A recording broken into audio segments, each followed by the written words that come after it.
शाम का वक्त था। देव अपने कमरे की बैल्कनी में खड़ा जंगल की तरफ देख रहा था।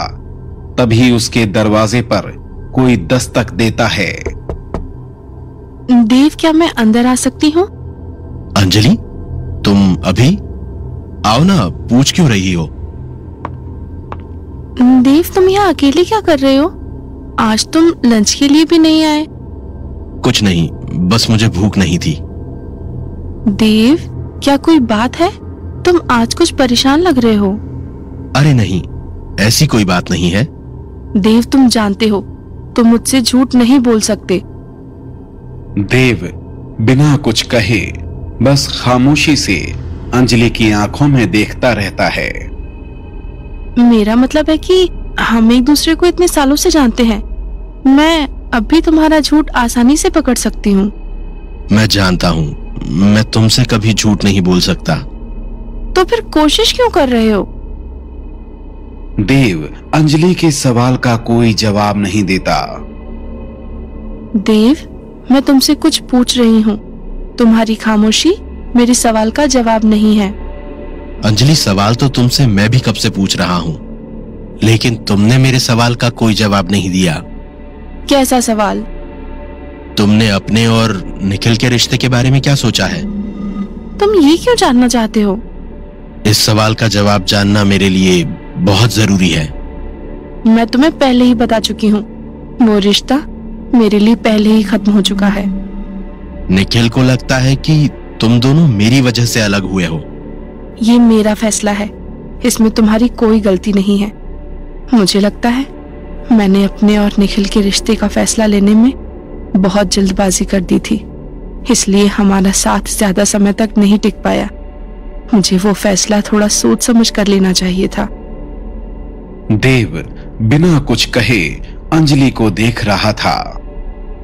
अब तुम मेरे सवाल का जवाब दो। क्या बात है जो तुम्हें इतना परेशान कर रही है? अंजलि, तुम्हें ये सब इत्तेफाक नहीं लगता? क्या? पिछले जन्म में भी हम दोनों एक साथ थे और इस जन्म में भी हम। हाँ, और हर बार हमारी कहानी का अंत बुरा ही होता है। अभी हमारी कहानी पूरी नहीं हुई है। तुम कहना क्या चाहते हो?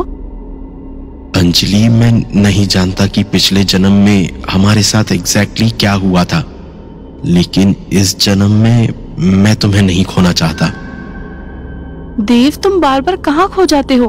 मैं तुमसे कुछ पूछ रही हूँ। अंजलि, क्या सब कुछ ठीक होने के बाद हम। देव, मैं अभी इस बारे में कोई बात नहीं करना चाहती।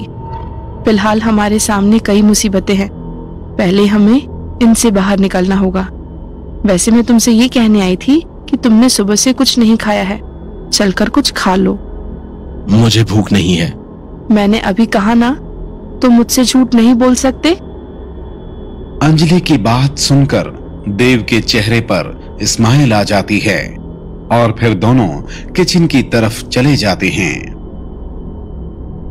रात के 12 बजे थे। बाबा उसी खंडहर में बैठे ध्यान कर रहे थे। तभी वहां किसी के कदमों की आहट सुनाई देती है। देव, तुमने जैसा कहा था, मैं वक्त पर आ गया हूं। तो तुम ये करना ही चाहते हो? हाँ, मैं तुम्हें पहले ही बता चुका हूं। मेरी जान को खतरा है, तुम बता चुके हो। सब कुछ जानकर भी तुम ये खतरा उठाना चाहते हो। वो जन्म अब खत्म हो चुका है, उसके लिए अपना ये जीवन दांव पर लगाने का कोई मतलब नहीं है। मेरा वही जन्म इस लाइफ में मुझे जीने नहीं दे रहा है। इस पहेली को सुलझाने के लिए मुझे पिछले लाइफ के सारे राजों को जानना होगा। तो तुम नहीं मानने वाले? नहीं, और मुझे लगता है कि तुम बेवजह लेट कर रहे हो। ठीक है, अगर तुम ये चाहते हो तो यही सही। इस हवन कुंड की दूसरी तरफ लेट जाओ। बाबा के कहने पर देव हवन कुंड की दूसरी तरफ लेट जाता है। तुम्हें पिछले जन्म में भेजना मेरे लिए भी आसान नहीं है, लेकिन मैं पूरी कोशिश करूंगा कि तुम्हें ज्यादा से ज्यादा देर तक वहां रोक सकूं।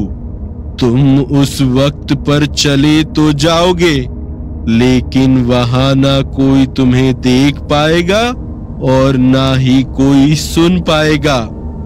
वो सिर्फ एक याद है, इसीलिए ये मत समझना कि तुम कुछ बदल सकते हो। ठीक है, मैं समझ गया। अपनी आंखें बंद करके एक गहरी सांस लो और अपने दिमाग को शांत रखने की कोशिश करो।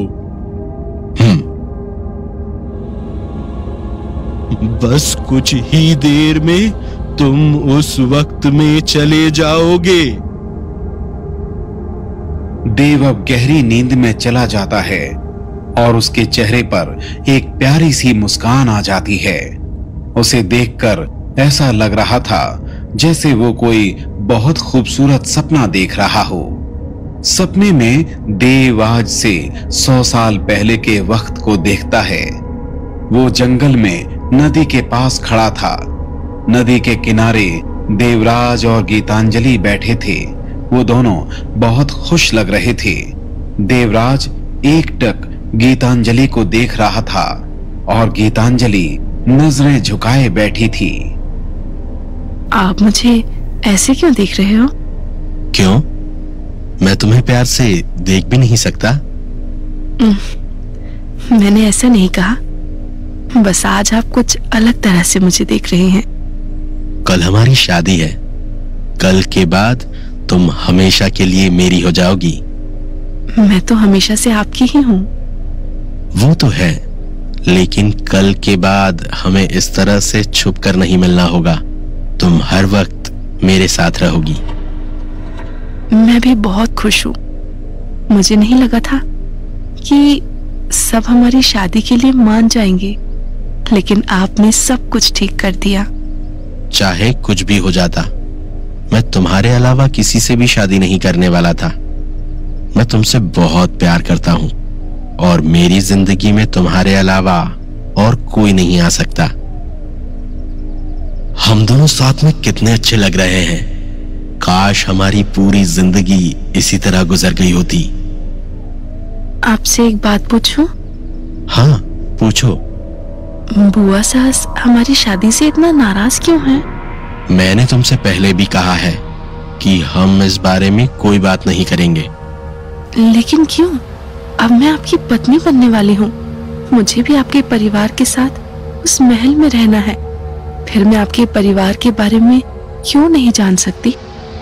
गीतांजलि, मैंने कहा ना अभी नहीं। आप हर बार इस बात को टाल देते हैं, लेकिन इस बार नहीं। मुझे बताइए कि बात क्या है? सिर्फ हमारी शादी रोकने के लिए बुआ सास ने अपनी जान लेने की कोशिश क्यों की? क्यों उनकी बेटी हम दोनों को साथ देखकर इतना घबरा जाती है? क्या कोई ऐसी बात है जो आप मुझसे छुपा रहे हैं? गीतांजलि के सवाल सुनकर देवराज गुस्से में वहां से उठ जाता है। देवराज, आप हम कल मिलते हैं। आप ऐसे बर्ताव क्यों कर रहे हैं? मैंने तो आपसे बस एक सवाल किया था। देखो, हर बात का एक वक्त होता है। कल हमारी शादी होने वाली है और तुम मुझसे ऐसे सवाल कर रही हो। इससे कोई फर्क नहीं पड़ता कि कोई हमारे बारे में क्या सोचता है और हमें देखकर कैसे बर्ताव करता है। फर्क इस बात से पड़ता है कि हम दोनों एक दूसरे से बहुत प्यार करते हैं और अब पूरी जिंदगी एक साथ रहने वाले हैं। देवराज, वो क्या शादी के एक दिन पहले तुम मुझसे और लड़ना चाहती हो? नहीं। तो फिर ये बात यहीं रहने देते हैं। अभी तुम हमारी शादी पर ध्यान दो। सही वक्त आने पर मैं तुम्हें सब कुछ बता दूंगा। अंजलि मुस्कुराकर अपना सर हिला देती है और देवराज उसे गले से लगा लेता है। ये देखते हुए देव के चेहरे पर चमक थी। तभी उसे एहसास होता है कि वहां कोई पेड़ के पीछे छुपा हुआ है जो देवराज और गीतांजलि को देख रहा है। वो कौन है? ये कहकर देव उस पेड़ के करीब चला जाता है। जैसा कि बाबा ने कहा था, देव को कोई भी नहीं देख पा रहा था। उस पेड़ के पास जाकर देव चौंक जाता है। वृंदा पेड़ के पीछे छुपकर गुस्से में देवराज और गीतांजलि को देख रही थी।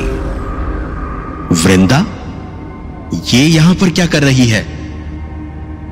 गीतांजलि, मैं तुझे नहीं छोड़ूंगी। तूने मुझसे मेरा प्यार छीन लिया। मैं हमेशा से देव से कितना प्यार करती आई हूँ, और तूने अपनी खूबसूरती का इस्तेमाल करके उन्हें अपने जाल में फंसा लिया। मैं तुम्हें नहीं छोड़ूंगा। तुम्हारा ये पागलपन हमें किसी भी जन्म में चैन से जीने नहीं दे रहा है। लेकिन समझ नहीं आता कि मैं ऐसा क्या करूं जो कि ये गीतांजलि मेरे देवराज की जिंदगी से हमेशा के लिए चली जाए। मार दे उसे।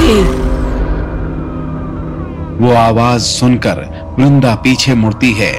देव भी उस आवाज की तरफ देखता है। वृंदा और देव दोनों हैरान रह जाते हैं। वहां मंदाकिनी थी जो गुस्से से गुर्रा रही थी।